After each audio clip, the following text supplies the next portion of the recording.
que también ayudan a los rotores No de le falta cola. nada, como tú dices, a este dibujo. Atención que no son los únicos, también en culturas precolombinas que datan de 1100 y un poco más antes de Cristo, se ha podido ver las siguientes esculturas. Y una vez más, para esparcir cualquier tipo de duda, fíjate que ellos dicen que son de los dioses. ¿Qué es eso si no es un traje de astronauta? Seres delgados, con ojos obviamente de características mongoloides, más achinados como el propio Sixto Paz lo ha descrito en su contacto cuerpo a cuerpo, cara a cara, digamos, con estos seres del espacio.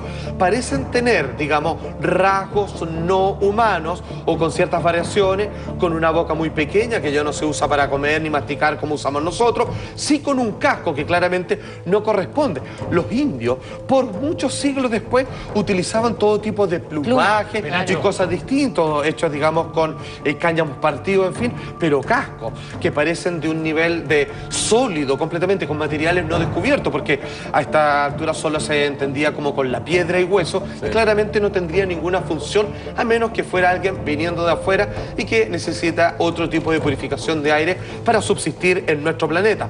Pero también en Veracruz se encuentran semejanzas muy parecidas respecto a lo que tiene que ver con antiguos astronautas. Estamos revisando a partir del famoso libro ¿Fue Jehová un cosmonauta? Esto ya no tiene nombre, esto ya estamos hablando de milenios, por no decir millones de años, cuando el hombre, completamente fascinado, agradecido, descubriendo cuál era el origen de la vida, cuál era el origen del conocimiento, describía con mayor estatura, porque a veces hacían comparativos con animales y ellos las mismos. manos, los brazos, Por los supuesto, dedos largos. dedos largos, como se puede escribir a los grises, siempre con escafandra, con casco para el sistema de respiración, y siempre dibujaban como un borde, una línea, como diciendo, nosotros estamos acá abajo y ellos siempre vienen arriba, más altos, más gigantes, más esbeltos, más delgados, más frágiles en contextura física, pero claramente más poderosos y con una sabiduría que no tiene parangón a los que nosotros, los primitivos humanos, querían representarlos de esa manera. Bueno, los Wandjina, por favor, vamos al siguiente porque también este otro caso. Esto es en Australia, amigos míos, y fíjense con donde las culturas más primitivas, donde se describen los orígenes prácticamente del hombre junto con África, mira, así describían los que venían del cielo. ¿Y eso será un casco o será un aura? Mira, yo creo que, buena pregunta, porque puede haber casi una doble interpretación de aquello. El aura puede ser parte del brillo que podría generar un sistema de casco, o quizá ellos mismos con tantas ocasiones han sido descritos. De ahí como que viene casi ya el imaginario primero colectivo de cómo se representa un ángel. Sí. Es como la primera aureola, es como Jesucristo representado como el Sagrado Corazón, obviamente donde tiene como este halo producto de la divinidad. Es como su propia atmósfera, como la Tierra. Ponte tú, por ejemplo, su propia atmósfera que la traen a partir de tecnología. Estamos hablando que el hombre, poco menos, voy a exagerar un poco, recién bajado del árbol, estaba representando de forma agradecida en una mezcla entre arte, ciencia y religión, todo eso junto en el nacimiento de los albores de la humanidad, describiendo tal como ellos veían, dentro de sus posibilidades de dibujos muy primitivos, muy básicos, cómo lucían los dioses a quienes le agradecían la creación y el entendimiento que habían discernido en todos ellos. Claramente son personas que hoy día podemos comparar probablemente con un astronauta. Vamos por favor a atención, porque existe un video que hablan como en otras culturas, la India, que hablaba de los vimanas, cómo funcionaban estas naves, porque fíjate que ellos, muy generosos, le decían, nosotros viajamos en estas serpientes de fuego, en nuestros platos voladores. Ahí estamos viendo en el sagrado libro de la India, el Mahabharata, donde se describe que estos dioses luchaban entre sí, y hay una descripción perfecta, dictada por los propios ingenieros y arquitectos de esa antigüedad, cómo se hacían. Lo que estamos viendo ahí, por favor, ¿lo puede congelar eso? Los que están arriba, ¿no? Exactamente. Porque mira, ¿qué te está diciendo ahí? Esto es la antigua India. Probablemente una de las primeras grandes civilizaciones donde se asentó el conocimiento humano. Decían, los dioses pasaban gran parte en el cielo. Es por eso que están descritos en algo que se llamaban vimanas. Y que en esos libros se describen cómo lo han hecho. Se describe que tenían bombas poderosas que podían convertir la noche en día, imagínate una explosión atómica, y que convertían a todos los que quedaban en ruinas y a los hombres, como la Biblia también decía, como la mujer de Lot, en sal o en ceniza, que es la descripción, como en el caso de Hiroshima, cuando quedan así como las pobres gente, como completamente calcinadas, pero conservando sus poses como estatuas terribles, monstruosas humanas, producto de la radiación o el tremenda ola de calor que los arrasa. Los vimanas, como te digo, es el único libro que se describen cómo funcionan cómo vuelan, qué forma tenían y cómo se fabricaban. Hay un video que habla respecto a eso, por favor, si podemos ver cómo en estos libros sagrados, con precisión puntillosa, dicen qué tal o de qué forma volaban estos aparatos en los que se movían los dioses comúnmente en los cielos. Por favor. Las vimanas son aeroplanos impulsados por motores a reacción. Esto pareciera ser cierto por toda la descripción del comportamiento de vuelo y por el pánico que causaban entre los elefantes. La hierba era arrancada porque los vimanas dejaban tras sí mucha presión. Así que lo que podemos decir es que esta es la descripción de una nave espacial. El Vimanika Shastra trata de los metales que son utilizados en estas naves. Habla sobre electricidad y fuentes de energía. Habla acerca de los pilotos y de la ropa que tenían que utilizar. Habla sobre los alimentos que consumían e incluso de las armas que guardaban en estas aeronaves. Los manuales de vuelo de los vimanas son similares a los que encuentras en los vuelos comerciales modernos o en los jets militares. Por supuesto que también tienen manuales de vuelo porque es necesario que un piloto adquiera el conocimiento sobre el avión con el que quiere volar.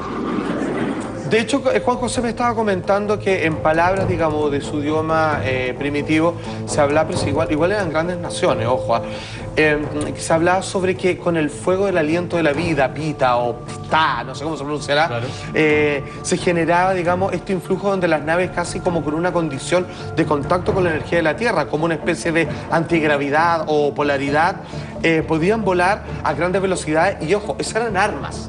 En el Mahabharata, esas son aviones de guerra, en donde habían unas batallas colosales, donde los humanos miraban, no eran siempre testigos, y los otros se agarraban, digamos, a rayos láser así, dignos de Star Wars o Star Trek. ¿Te pasaste? Ahora, ahí está, mire. Exactamente, ahí está el origen. Pita, exactamente, que junto con que hasta son idiomas que incluso en el yoga, como el pranayama, la respiración, claro, es el fuego que se enciende en la raíz del kundalini. Tome. Pero vamos al siguiente, porque fíjate que este pájaro, esto es de origen egipcio, fue descubierto y es una descripción que en términos aeronáuticos es perfecto porque uno podría volar. Incluso se han hecho pruebas porque han hecho versiones a escala y puede tirarse casi como un avión a control remoto. Por favor, atención y escuchen también. Es un diseño muy moderno y también muy aerodinámico. Luego el otro punto es que las aves no tienen timón, pues un ave no necesita timón debido a su arquitectura aerodinámica y por eso se ha planteado la idea de que no represente un ave, sino una máquina voladora, una aeronave. Lo que dicen, claro, se le llama el pájaro de Squawk, una cosa así impronunciable para mí. Pensaban que era un ave que estaba representado, descubrieron que obviamente las características de tener timón no era un pájaro para nada conocido, ya que como decía el documental no lo necesita, sino que era una aeronave. Gente obviamente especialista, digamos, en vuelos de prueba, hizo un modelo a escala, le puso un motorcito y le dijo a ver si vuela, como lo habían a control remoto, y volaba bacán. Claramente es una versión a escala, un prototipo de, al parecer, una nave más grande. Por lo general los pajaritos tienen, no es vertical, sino que es horizontal. Y solamente un ala, no tienen un timón. Exacto. Bueno, ¿qué me dicen de esto? Que es uno de los más impresionantes. En las cavernas de África se encontró claramente, para entender estos dibujos, la proporción de cómo eran estos dioses, qué aspecto tenían, sino cuál era en tamaño en relación a animales. Este es uno de mis favoritos, pero el mejor lo guardé para el final. Es el gran dios marciano, o terrible dios marciano, como se le describe. Escuchen, por favor, notable. Cuando el hombre está en pañales. De 3 metros que Lot bautizó como el gran dios marciano. Los calcos de Henry Lot casi la han borrado. Y debemos acudir de nuevo a las copias del Museo del Hombre para mostrarla tal y como la pintaron en la Edad de Piedra. ¿Qué puede pensarse ante una imagen como esta? ¿Qué vieron en realidad los antiguos habitantes de Yavaren? ¿Es que el gran casco, la unión con el traje hinchado y las arrugas son consecuencia de la imaginación del hombre primitivo? ¿Y por qué esa considerable talla? ¿No es más lógico pensar que el autor de la pintura llegó a presenciar la realidad física de un ser enfundado en un traje espacial. Un ser quizá gigantesco que obviamente tuvo que impresionar y aterrorizar a los naturales del lugar. De ahí probablemente nace el nombre de Yavaren, los gigantes. Trajes hinchados, sí, muy parecidos a los de nuestros astronautas. Trajes provistos de cinturones, botas y con un perfecto cerramiento a la altura de las muñecas. Criaturas flotando en aparente estado de ingravidez. ¿Desde cuándo el hombre de la edad de piedra podía soñar con unas vestiduras semejantes y con movimientos de esta naturaleza? Pero he dejado el mejor para el final. No era el mejor. No, pero yo pensé que este es era mi el favorito. marciano. Se pasó. En el Amazonas de los indios Coyapos existe hasta el día de hoy un rito en honor al Beb Kororoti. Que es el Beb Kororoti, el nombre que él mismo se colocó, una persona que dice que bajaba en un plato volador cargado de fuego. Este hombre bajó, así lo cuentan ellos, y como te digo, hasta el día de hoy lo celebran, se visten como él, y dice que cuando sacaron a atacarlo, porque no sabían lo que era, él sacó su copa, que era, y lo describen, que es una pistola, así, pero con cañón, digamos, mango y gatillo, y disparó a un árbol. ¿Qué? No quería hacerles daño, pero quería demostrarle conmigo no se metan. Botó todo el bosque. El Beb Kororoti vivió con ellos décadas. Les enseñó todo, geografía, arquitectura, y le enseñó lo que ellos más agradecen, que es una jerarquía social donde cada ciertos años, mira, al igual como político él, tenían que cambiar al hombre más sabio para que le enseñara a los demás y tomara las decisiones en juicio si es que había algún problema en la comunidad. Y entre las grandes cosas, él se casó, tuvo hijos, y en algún momento él se fue con la promesa de que volvería, y es por eso lo recuerdan. Y un dato interesante, ¿sabe lo que dijo el Beb Kororoti? Que no solo le enseñó agricultura, matemática, astronomía, y que obviamente hizo mejor persona a todos, jugaba con los niños, era muy amable y tuvo descendencia, y tomó a una mujer que le fue fiel como esposa, sino que él decía, siempre a la cabeza del liderazgo de quien toma las decisiones, tiene que ser una mujer. Y cuando él explicaba por qué, porque los hombres, dice, son como niños y siempre prima el egoísmo y las ganas de guerra. Las mujeres son centradas y piensan en el todo. Aquí va a reinar un líder, pero acuérdense lo que le enseñé, tiene que ser una mujer.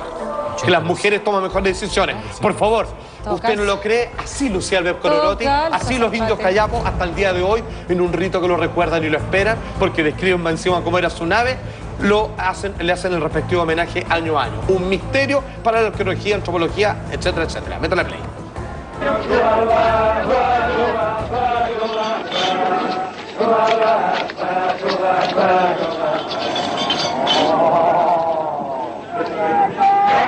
Y lo recuerdan, mira.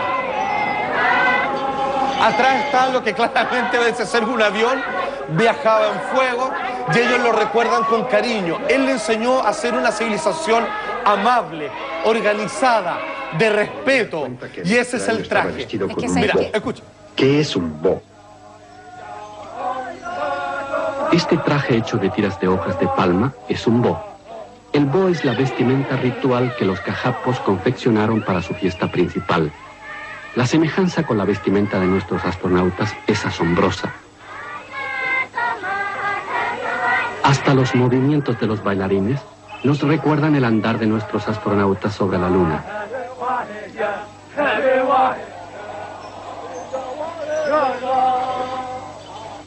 Estas fotos de un bo fueron tomadas en 1952. En aquel entonces nadie, y mucho menos los Kayapos, conocía la vestimenta y equipo de nuestros astronautas. No fue sino en 1961 que voló alrededor de la Tierra el... Bueno, fíjate cuando le preguntaban, porque él vivió con él décadas, no vino 2 días, tiró un par de datos y se fue, no, vivió con ellos, tuvo descendencia, se casó. Fue el líder principal, amable, generoso. Lo describen como una persona sabia, amigo de los niños, jugaba con ellos. Físicamente lo describen como distinto. Sí, decían que era igual que ellos, pero solo que decían que era claro como la luna. Claro, era como, no tenía la piel, digamos, tostada próximo de un aborigen, obviamente, del Amazonas, sino que era más clarito. Obviamente era como un hombre blanco.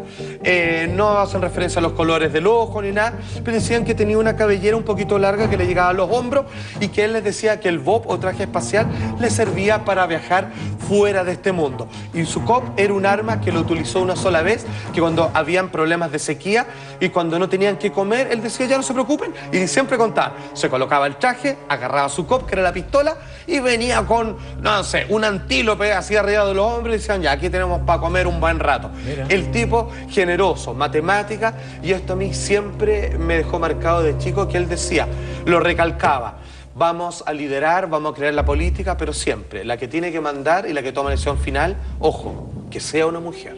Ese era el Lev Kollontai, hoy día fue Jehová un cosmonauta, astronautas de la antigüedad que nos han visitado.